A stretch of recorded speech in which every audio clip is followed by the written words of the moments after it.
guys, I'm back. My name is Nzuzo and I'm going to continue with my series, my birthday series, just taking you through my experience with the different countries I visited during my birthday. The last time we spoke, we went through my experience in Thailand. So after Thailand, I then went to Malaysia, Kuala Lumpur. Malaysia has been my dream for a very long time, but at the same time, it's not a place that I would have just visited or where I would have just booked a flight from home and thought, let me go to Malaysia. So when I went on this trip, I had a great opportunity to then put it as a country that I would explore during a layover. So from Thailand going to Bali, I had a layover in Kuala Lumpur. My layover was close to 24 hours, which was ample time for me to experience the city. So I did not have to pay for a flight to go there. I just explored on my layover. So to get into Kuala Lumpur or into Malaysia as a South African, you do not need a visa. You just get stamped in. All you need to show is proof of accommodation, where you're going to be staying for the night or whatever the duration of your stay. So I did the same. The distance to the city, like the main city, Kuala Lumpur, is not that long from the airport. So yeah, it was actually quite smooth. I got to Malaysia quite late in the night. I booked my accommodation in the airport. Yes, I know, risk taker. But it was pretty smooth. I really loved Malaysia. If Kuala Lumpur, let me rather be specific. If there is a place that I know I would live in, it's Kuala Lumpur. Very expensive for me because I was traveling on a budget, but I would definitely live there. It was easier for me in terms of one, the language. People there speak English. The accent is a bit different, but they speak English, which was easier for me to follow. I did not eat any food at that time. I have this thing that when I'm traveling, I hardly get hungry, so I usually have a dinner, and there wasn't enough time for me to get dinner in Malaysia. So I would say yes, the vibe, the people, it felt great. The city itself felt quite familiar.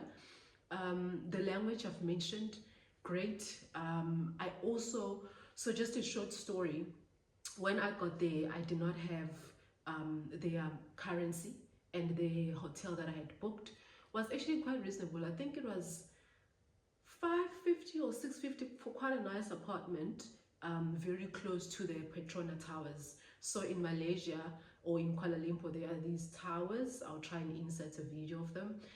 They are called the Petronas Towers, very popular. So I made it a point that I was booking myself very close to that space because it's something that I really wanted to see. Unfortunately, by the time I was settled down in my hotel room, it was after midnight. So that's the bling bling thing that it does every hour was gone. I didn't know that at some point they actually switch it off. I don't know. I actually need to do some research on how that works. So when I was there though, going back to the story, the guys at the reception that were helping me at the accommodation, they were so understanding. I didn't have the currency, so they said, okay, go to sleep, you will get the money in the morning. In the morning, they were not like following me up, so I went and got the money. It was a bit hard to find an ATM from where I was, but they were quite patient with me. I actually paid the money, I think at the time when I was picking up my bags to go. So the trusting relationship, I know it's risky, but for me it was just another thing that just made Malaysia or Kuala Lumpur feel really like home. So the things that I did there was, one, I went to see the Petronas Towers. So I did not go inside because I was a bit pressed for time. So I went to see the towers. I saw them from the outside. I went to a mall. I walked the mall and the square where the towers are. After that, I booked myself a Grab to then go to there's this attraction. It's called Batu Caves. So I'll also insert a picture. I feel like it's the landmark of Kuala Lumpur. So the moment you see that, you know. So there is this it's like built on a mountain. There's this huge statue, and then on the side it's just like these steps that are colorful. So I went all the way up on the steps. Yes, it was very hot, but I went all the way up, and that really was the main attractions that I wanted to see. I am here,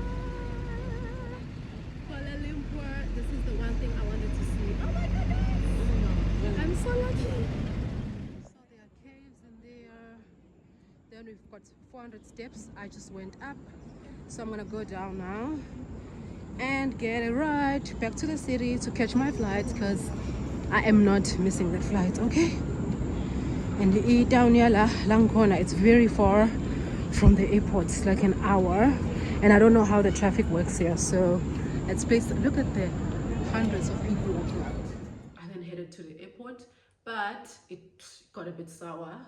I lost my favorite pair of sunglasses. They were Gucci sunglasses, if I had to mention. So yeah, that was a bit sad. Otherwise, Kuala Lumpur was great. It's a place that I would go to again. Just main things to highlight here is the opportunity for you to travel on a layover. It worked perfectly for me, and it's something that I would do again. It's something that I would recommend for someone else, because I have a good idea, even though I was there for a couple of hours, of how Kuala Lumpur feels. Would I like to go there for longer? It really was great. It was great. So highly recommend. Now let's move on to the next destination, because I was on a layover, and that is Bali, Indonesia.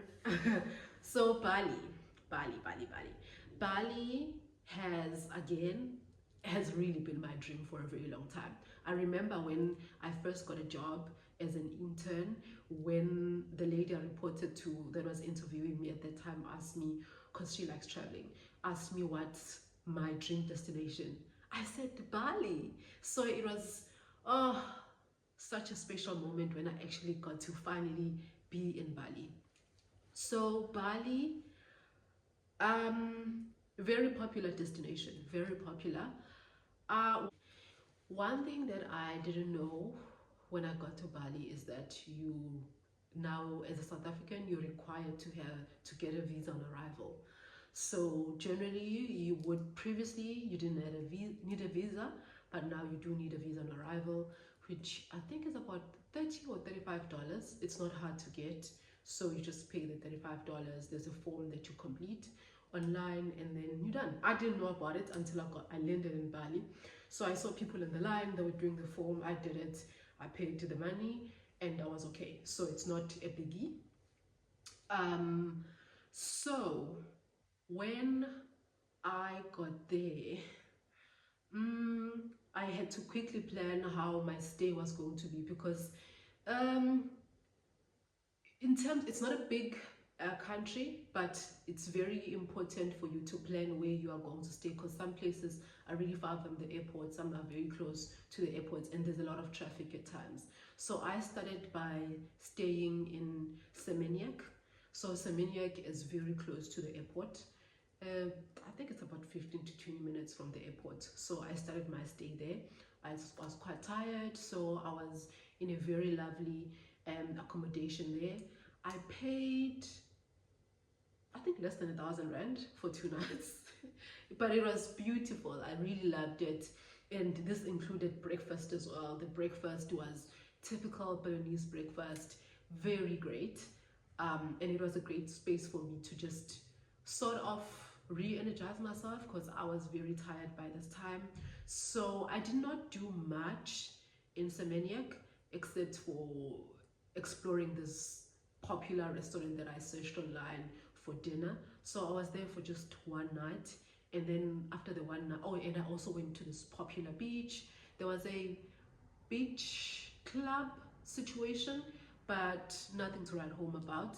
So the main event for me was on the second day, where I booked myself for the Instagram tour. So the Instagram tour is this big sort of, it's a big day trip that includes all the main sites that are very popular on Instagram. So there are main things that we know about Bali that you see on Instagram pictures. So this tour takes you on that highlight where you go and visit all of these places in one day. So I hired a driver on the day to take me to these different sites. So the first place that we went to was the waterfall. The Bali is known for its beautiful, beautiful waterfall. So I went to the waterfall. I will try and insert videos if I can find them. So I went to the waterfall. It was really great. I met great people. It was a bit frustrating at times because I couldn't put up a tripod. I couldn't balance my phone because I was traveling alone. It was a bit hard to get pictures and videos there, but I really enjoyed the experience. Yeah, I actually overstayed at this place. Really enjoyed it. And then after that, I went to the monkey forest. This was my favorite stop, the monkey forest. So it was very, I went to a fairly new monkey forest, so it wasn't as crowded. Then there was this pool that I ended up spending a lot of time at. There was a cafe in the same location. The monkeys were not aggressive. The tour guide that I got there was so kind and calm and understood me. At times there was a bit of a language barrier, but we understood each other, so I really enjoyed this. And then after that, again, I was pressed for time, so I went to the Bali swing.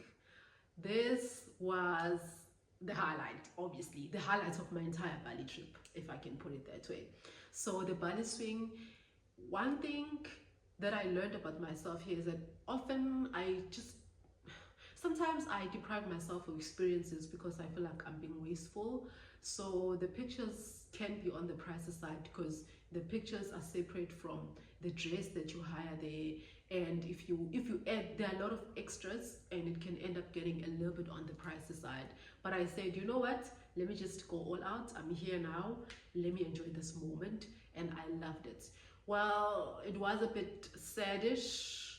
I wasn't sad, but people were sad for me because there are some pictures on the swings that require two people to sit like the one on the bench for it to be balanced. So I had to sit with some stranger that's working at the Bali swing place, but it doesn't matter. I got other good pictures that were individual pictures, so I really enjoyed this. And then after that, so what I did is that I was staying close to the airport. So what I basically did is, from close to the airport, from Seminyak, I went further inland and I was going to all these different tourist attractions, and then I ended up in Ubud, where the Bali swing I went to is. So then after that, I asked my driver to then leave me in Ubud because I had booked my accommodation in Ubud so that I can then get a chance to explore Ubud. So this is I think I was hitting two birds with one stone because one, I'm traveling, as I'm traveling along, I am touring all these different attractions, but at the same time, I'm also getting free transport to then end up at my next destination, which was Ubud. So Ubud is very popular as it was one of the very first places to get popular when Bali first started getting very famous. It's very cultured, a bit more settled, but a bit more vibey than Seminyak. So I loved it so much. I had planned to go to the gates of heaven, which is further up, but I decided to not go because Uluwatu was way further than I was, and hiring a bike and driving myself in Bali was going to be too much. And yeah, I just didn't want to hire a driver again. I wanted an adventurous way. I did try to get people that I could go with or a person that I could join on the bike, but they were all going on the days where I would no longer be in Ubud. So I let that go. So in Ubud, I really explored a lot of restaurants, lots and lots of restaurants. That was the main thing I was doing there. I was just really enjoying myself, very settled. I was not trying to do too much. I did go to a temple, which was a lovely experience that I had. I will insert videos of my temple experience. I paid not much, maybe like hardly 200 rands. I could be incorrect, for the temple experience. So I got the costume, like the typical Balinese costume, to be at the temple, spent the day. It was nice and calm. Yeah, that's something I really would recommend and I would do again. So the temple that I went to is in the town. It was very easy to access.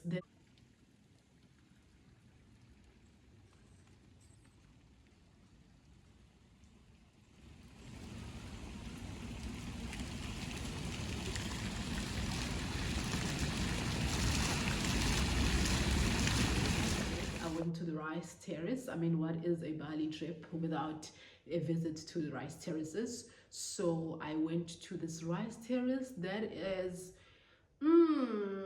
a bit far-ish, and the route that goes there is a bit adventurous. Let me just put it that way. I will put videos of me going to the place. Yeah, it was quite adventurous, but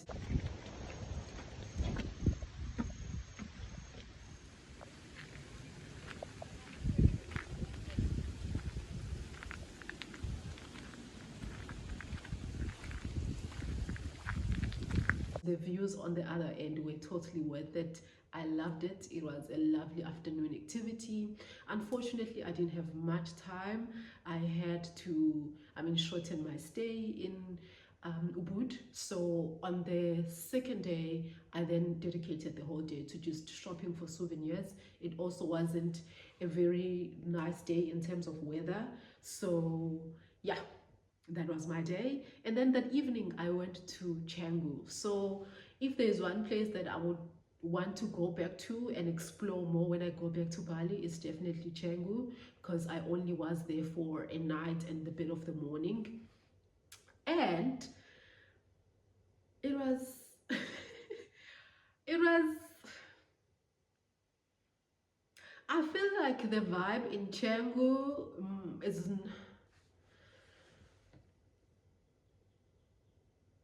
maybe not for me like that, because I feel like I'm an old spirit. I may not be that old, but I feel like I'm an old spirit, so it felt very a bit too vibey and groovy and youngish and party-ish at some points for me. So yeah, but I would still want to explore it. So I spent my night with somebody I had met, a friend I had met at the waterfall when I was exploring. Ah, what a lovely evening. What a lovely evening. So he was also trying to invite me to this island and all of these things. Oh, and the sadness when I had to say, I am actually going back to South Africa tomorrow. So today is the last day we actually ever see each other. So sad, but those things happen a lot when you are traveling. So you just learn to move with it. You learn to move with it. So yeah, and then there was a wrap. That was the end of my main planned countries. I do have one more country that I did visit again on a layover, which we are going to talk more about next time. Thank you so much for tuning in. Please don't forget to like, subscribe, and to share the video.